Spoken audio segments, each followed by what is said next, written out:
Armés jusqu'aux dents, Jason et Joseph s'exercent lors d'une fausse intervention. Mais les balles sont bien réelles.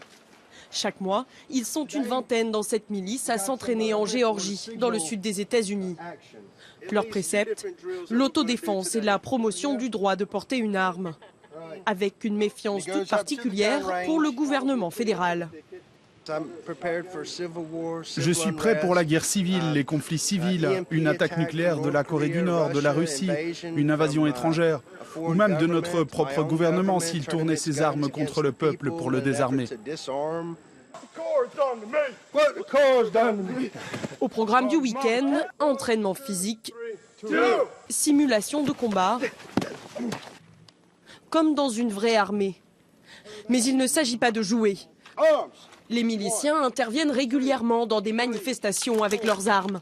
Selon eux, pour assurer la sécurité, en plus de la police. Les milices attirent principalement des Américains blancs de la classe moyenne peu aisée et conservatrice, réticents à la mondialisation.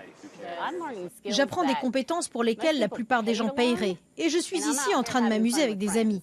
Je suis avec des gens qui me ressemblent. Personne ne se moque de moi si je veux prier avant le repas. C'est notre culture, la culture américaine. Les miliciens se voient comme des héritiers du temps des colons, mais sont considérés comme des groupes extrémistes par le FBI. Le chef de cette milice l'affirme, ces recrues sont soigneusement sélectionnées pour éviter tout élément radical. Mais certains groupes ont servi de terreau pour des actes criminels et terroristes par le passé.